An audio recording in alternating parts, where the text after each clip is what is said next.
নমস্কাৰ আজি আমি এলপি স্কুলৰ স্যালাৰিৰ সম্পৰ্কত আলোচনা কৰিম কাৰণ বহুতে মোক প্ৰশ্ন কৰে যে হায়াৰ সেকেন্ডাৰী বা এইচএস পাছ কৰি যদি এলপি স্কুলৰ এজ এছিষ্টেণ্ট টিচাৰ হিচাপে চাকৰি কৰে বা শিক্ষকতা কৰে তেতিয়ালে একেটাৰ গ্ৰেড পে কিমান হ'ব বা স্যালাৰি কিমান হ'ব ঠিক একেটা প্ৰশ্নক হেনেধৰণে সোধে যে গ্ৰেজুৱেশ্যন বা মাষ্টাৰ ডিগ্ৰী কৰি পেলাই যদি এলপি স্কুলৰ টিচাৰ কৰে তেতিয়ালে একেটাৰ গ্ৰেড পে বা পে স্কেল বা একেটাৰ স্যালাৰি কিমান হয় বা হায়াৰ সেকেন্ডাৰী পাছ কৰি এলপি স্কুলৰ টিচাৰ হোৱা কৰ্মচাৰীজনতকৈ গ্ৰেজুৱেশ্যন বা মাষ্টাৰ ডিগ্ৰী কৰি বা পাছ কৰি এলপি স্কুলত কৰ্মৰত সেই ছাৰজন কিমান বেছি পায় বা গ্ৰেড পে ডিফাৰেন্সটো কিমান আহে এইটো বহুতে জানিব বিচাৰে সো এইটো এটা ইম্পৰ্টেন্ট মেছেজ হয় আমাৰ আসাম টেট সি টেট কোৱালিফাইড কৰা ক্যান্ডিডেটসকলৰ কাৰণে আৰু লগতে যিসকল অনাগত সময়ত বা ভৱিষ্যতে টিচাৰ হ'ম বুলি ভাবি আছে আৰু ডিএলএড বা বিএড কৰি আছে আপোনালোকৰ কাৰণে এই মেছেজটো বহুত ইম্পৰ্টেন্ট হয় আৰু এইটো জনাটো খুবেই প্ৰয়োজন এতিয়া যদি আপোনালোকে চাই আমাৰ গ্ৰেড পে বিলাকটো জানি মই গ্ৰেড পেৰ বিষয়ে অলপমান ক'ব বিচাৰিছো যে এলপি স্কুলৰ আমাৰ নৰ্মেল যেটো গ্ৰেড পে হয় এটো আপোনাৰ 74 হয় তাৰ মানে যদি আপুনি তোমাৰ গ্ৰেজুৱেশ্যন পাছ কৰি যদি এলপি স্কুলৰ টিচাৰ কৰে তেতিয়ালে আপোনাৰ গ্ৰেড পেটো 74 হ'ব আৰু হায়াৰ সেকেন্ডাৰী বা এইচএস পাছ কৰি যদি এলপি স্কুলৰ টিচাৰ কৰে তেতিয়ালে আপোনাৰ গ্ৰেড পেটো 68 হ'ব অৰ্থাৎ গ্ৰেজুৱেশ্যন পাছ কৰি এলপি স্কুলৰ টিচাৰ হোৱা এই কৰ্মচাৰীজনতকৈও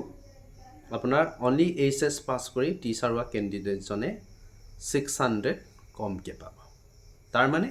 আমাৰ বাকিখিনিটো সেম থাকে আমাৰ পে স্কেল বিলাক 14000 টু 70000 হয় অৰ্থাৎ 14000 পৰা 18000 ভিতৰত থাকে কিন্তু আমাৰ ডিফাৰেন্সটো কোন আহে গ্ৰেড পে আহে ঠিক একেদৰে একেটা সময়তে বহুতে জানিব বিচাৰিব চাগে এম স্কুলৰ গ্ৰেড পেটো কিমান হয় বা এম স্কুলৰ স্যালাৰি বা এলপি স্কুলৰ স্যালাৰিটো কিমানৰ পৰা ষ্টাৰ্ট হয় সো হেতু জানিব বহুতে বিচাৰে সো মই কওঁ যে আমাৰ এম স্কুলত যেহেতু আপোনালোকে টিচাৰ কৰিবৰ কাৰণে গ্ৰেজুৱেট হ'ব লাগিব বা স্কুলত টিচাৰ কৰিবৰ কাৰণে আমাক মাষ্টাৰ ডিগ্ৰী নালাগে অনলি গ্ৰেজুৱেশ্যন লাগে সো এই সময়খিনিতে আপোনালোকে কি কৰিব লাগিব গ্ৰেড পেৰ বিষয়ে জানিব লাগিব সো এম স্কুল আৰু হাই স্কুলৰ যিসকল গ্ৰেজুৱেট টিচাৰ হয় একেদকলৰ গ্ৰেড পেটো সেম হয় অৰ্থাৎ 87 হয় আৰু পে স্কেলটো এলপি স্কুলৰ লগত সেম হয় তোমাৰ 14000 পৰা 70000 ভিতৰত হয় সো ইয়াতে আমাৰ পে স্কেলৰ লগত একো ডিফাৰেন্স না আমাৰ গ্ৰেড পেৰে ডিফাৰেন্স থাকে সো এম স্কুলতো আপোনাৰ গ্ৰেড পেটো 87 হয় আকৌ হাই স্কুলতো কিমান হয় 87 হয় কিন্তু হাই স্কুলত যিসকলে গ্ৰেজুৱেট টিচাৰ হিচাপে ডাইৰেক্ট এপইন্টমেন্ট পাইছে একেদকলে স্পেশাল পে বুলি এটা 300 এটা এক্সট্ৰাকে পায় সো এম স্কুল আৰু হাই স্কুলৰ মাজৰ যেটো স্যালাৰি ডিফাৰেন্স তাত কোনো ধৰণৰ এটা পাৰ্থক্য দেখা নাপাওঁ সো যদি কোনোবাই এলপি এম স্কুলত পাইছে বা হাই স্কুলত পাইছে তাক লৈ আবেগিক বা আক্ষেপ কৰি একো লাভ নাই সো এই কথাটো ক্লিয়াৰ হ'ল যে আমাৰ এলপি স্কুলত যদি এইচএস পাছ কৰি যদি তোমাৰ চাকৰি পায় তেতিয়ালে 68 গ্ৰেড পে হ'ব আৰু গ্ৰেজুৱেশ্যন কৰি যদি পায় চাকৰি কৰে তেতিয়ালে 74 হ'ব মিনিমাম আপোনালোকৰ যদি স্যালাৰি ষ্টাৰ্টিংটো বৰ্তমানৰ সময়ত কওঁ তেতিয়ালে তোমাৰ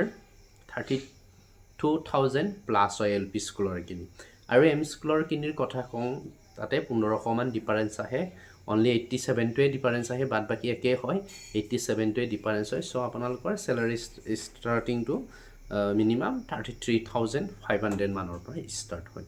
সো হেইখিনি আছিল বিষয়খিনি সাগে নিশ্চয় ক্লিয়াৰ হ'ল আৰু আমাৰ নিউ কামাৰ্স যিসকলে ইন ফিউচাৰ টিচাৰ হ'ব বিচাৰে একেদকলে বহুতে প্ৰশ্ন কৰে যে এলপি স্কুলৰ টিচাৰ বা এম স্কুলৰ টিচাৰ বা স্কুলৰ টিচাৰ হ'বৰ কাৰণে কি কোৱালিফিকেশন লাগে সো এইখিনি ওপৰত মই এক্সট্ৰা এটা ভিডিঅ' বনাম চ' থেংক ইউ ছ' মাছ ৱাচিং ফৰ দিছ ভিডিঅ' আৰু আমাৰ ইউটিউব চেনেলত যদি কোনোবাই নিউ কামাৰ্ছ হয় নতুনকৈ চাই আছে আপোনালোকে ছাবস্ক্ৰাইব লগতে বেল আইকনটো অন কৰি ৰাখিবলৈ নাপাহৰিব